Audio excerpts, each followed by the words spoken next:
Hi friends, ఎలా ఉన్నారు అందరూ? చాలా రోజుల తర్వాత అయితే ఈరోజు మనం ఒక సరికొత్త వంటకంతో ఈరోజు అయితే మేము ముందుకు వచ్చేసాం. మటన్ డ్రై రోస్ట్ కర్రీ అండి ఇది. సో ఈ డ్రై రోస్ట్ కర్రీ ఫస్ట్ మనం మటన్ని ఆయిల్లో వేసుకొని కొంచెం షాలో ఫ్రై అనేది మనం చేసుకుంటాం ఫ్రెండ్స్. సో ఇలా చేసుకోవడం వల్ల మటన్లో ఉన్న బ్యాడ్ స్మెల్ కానీ ఆర్డర్ కానీ పోతుంది. సో ఇప్పుడు మనం మటన్ని ఇలాగా ఆయిల్లో వేసుకొని కొంచెం షాలో ఫ్రై చేసుకున్న తర్వాత తగినంత పసుపు అండ్ తర్వాత మనం ఉప్పు అయితే యాడ్ చేస్తాం ఫ్రెండ్స్. సో ఇది యాడ్ చేయడం వల్ల మనకు మటన్ అనేది టెండర్గా అవుతుంది. అట్ ది సేమ్ టైమ్స్ కొంచెం త్వరగా కుక్ అవ్వడానికి హెల్ప్ అవుతుంది. సో ఈ విధంగా మనం సాల్ట్ అండ్ టర్మరిక్ యాడ్ చేసుకున్న తర్వాత మూత పెట్టి ఒక 10 నిమిషాల వరకు మగ్గనివ్వాలి ఫ్రెండ్స్.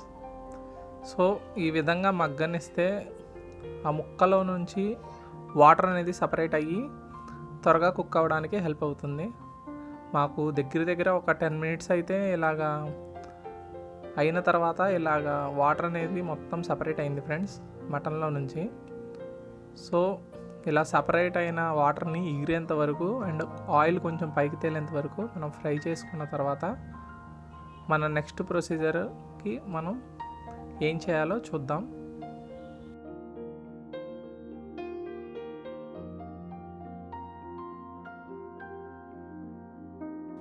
సో ఇలా కుక్ అవుతున్న దాంట్లో మనం స్లిట్ చిల్లీస్ అనేది యాడ్ చేసుకుంటాం.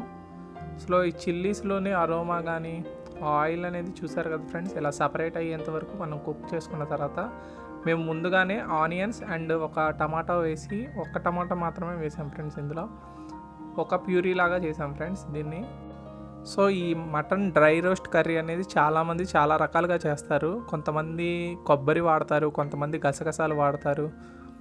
మేమైతే ఓన్లీ ఆనియన్స్తో ఈసారి చేసాం ఫ్రెండ్స్. సో ఆనియన్స్ అండ్ ఒక్క టమాటా మాత్రమే ఇందులో వేసాం. సో ఇప్పుడు ఇందులో అయితే మనం ఆనియన్స్ అనేది యాడ్ చేసుకుంటాం ఫ్రెండ్స్. కట్ చేసిన ఆనియన్స్, సన్నగా తరిగిన ఆనియన్స్. సో ఇలాగా ఇది ఆనియన్స్ అనేది బాగా మగ్గిపోయిన తర్వాత ఇందులో అల్లం వెల్లుల్లిపాయ పేస్ట్ మేము ఆల్రెడీ యాడ్ చేసాం ఫ్రెండ్స్. సో అది వీడియో తీయడం అయితే నేను మర్చిపోయాను. సో ఈ ఆనియన్స్ అనేది బాగా మగ్గిన తర్వాత మనం ఇప్పుడు ఇందులో కారం అనేది యాడ్ చేస్తాం. సో కారం అనేది కొంచెం మన టేస్ట్కి తగ్గట్టు, కొంతమంది ఎక్కువ తింటారు, కొంతమంది తక్కువ తింటారు. సో చూసి యాడ్ చేసుకోండి ఫ్రెండ్స్. సో దీని తర్వాత అయితే మనం ఆయిల్ అనేది సపరేట్ అయ్యేంత వరకు మనం ఈ మటన్ కర్రీని ఫ్రై చేసుకుంటాం. సో ఈ విధంగా మటన్ కర్రీ అనేది కుక్ అయిన తర్వాత ఆయిల్ సపరేట్ అయిన తర్వాత వాటర్ అనేది యాడ్ చేసుకుంటాం ఫ్రెండ్స్. ముక్కలు మునిగేంత వరకు వాటర్ అనేది యాడ్ చేసుకుంటాం. సో మటన్ అనేది కుకింగ్ టైం అనేది కొంచెం ఎక్కువ అవుతుంది. సో అందుకని ముక్కలు మునిగేంత వరకు మనం వాటర్ అనేది యాడ్ చేసుకొని ఫస్ట్ హై హీట్లో ఒక 5 to 8 మినిట్స్ వరకు కుక్ చేసుకుంటాం. బాగా బాయిల్ అయిన తర్వాత మీడియం హీట్లో ఒక 10 to 15 మినిట్స్ అనేది మనం లో హీట్లో కనుక కుకింగ్ చేసుకుంటే ఆటోమేటిక్గా మటన్ అనేది టెండర్గా వస్తుంది. కొంతమంది కుక్కర్లో వాటిలో వేసి కుక్ చేస్తారు ఫ్రెండ్స్. సో కుక్కర్లో వేసి వండడం వల్ల వాటి ఫ్లేవర్ అనేది కొంచెం తగ్గుతుందని అనిపిస్తుంది మాకు. సో అందుకని ఇలాగా వీటిలో కొంచెం పేషెన్స్గా ఓపిక్గా మనం కుక్ చేసుకుంటే బాగుంటుంది. ఇందులో కొంచెం కరివేపాకు, పుదీనా అనేది మేము వేసాం ఫ్రెండ్స్. తర్వాత గరం మసాలా అనేది యాడ్ చేసాం. సో గరం మసాలా అనేది యాడ్ చేయడం వల్ల మనకు ఫ్లేవర్స్ ఎన్హాన్స్ అవుతాయి కర్రీలో.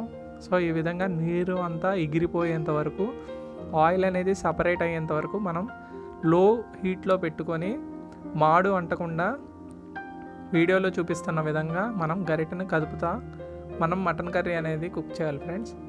సో ఈ విధంగా మాకైతే చాలా టైం పట్టింది. బట్ వన్స్ ఈ కర్రీ పప్పులో కానీ, సాంబార్లో కానీ, లేదా పప్పులుసులో కానీ కలుపుకొని తింటే సూపర్ ఉంటుంది. మీరు మీ ఇంట్లో ఒకసారి ట్రై చేయండి. సో చివరిగా దింపే ముందు మరొకసారి మనం కొత్తిమీర అనేది యాడ్ చేసాం friends. So hope you understand. మీకు ఈ వీడియో నచ్చుతుంది.